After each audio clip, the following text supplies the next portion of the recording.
Can you speak a little bit about your dad's experience here at all? Oh through, yeah. through your eyes. Um, he was he was he was here forever. And in fact, we've got a bunch of people we're looking into. We think they should name a street after him in here. And I'm going to work on that this fall if I got some time, because there was nobody that was here longer than him that was more influential in Longshore over the years when it was a private club to a public club. Well, semi-public, semi-private.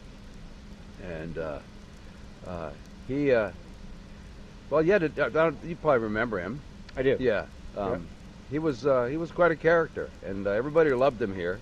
And he always flirt with the women, and they'd all go, "Oh, George, get your hand," and every time a husband and wife would come in here to play golf, it was unbelievable.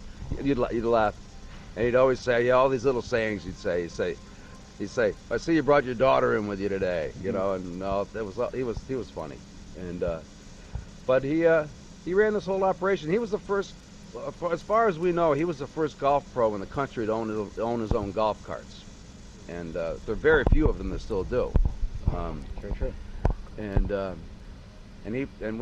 I can remember when he first got the golf carts. No one had ever heard of them before. I was a little kid at that time, but they were these big metal things. They had 4 batteries in them, and they were antiquated. I mean, they were. But he got a half a dozen of them, and then they started with that, and then. Oh yeah, I remember one year back in the 70s, the salesman came and sold him these things called Maynards, and they were like these fiberglass things that you put a golf bag in, and you put a belt pack on your back, and you'd walk, and the thing would follow you all over the golf course. And he had, I don't know, he had maybe 8 or 10 of those. That wasn't the downfall of the caddy system here, was it? No, in fact, it was pretty funny. People started using them quite a bit, and they sometimes they'd malfunction and they go wherever they want, and they didn't really last that long. He had them for a couple of years, but they were kind of whacked out. So once he'd have one that wouldn't work, no one would want to take them anymore. So I don't know what made me think about the Maynards, but oh, and then he had the junior golf program. I don't know if it's as popular now as it was when we were here, but it was. They always had the assistants teach it, so I taught it for years, and it was 5 days a week.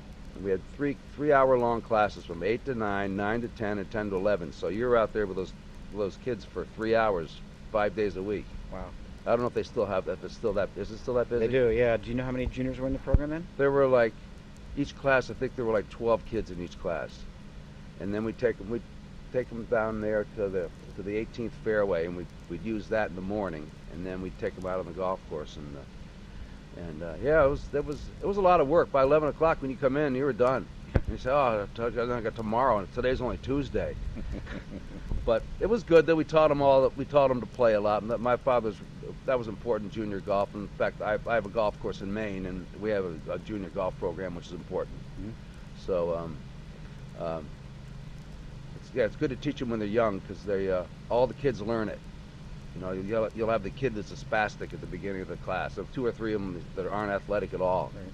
And by the time you get into the second week, it's amazing how practically every one of them, it's very easy for them to develop a golf swing. Right. It's when you get older. It's once they get up into their late teens and into their 20s, if they're trying then to learn, right, that's when it gets difficult.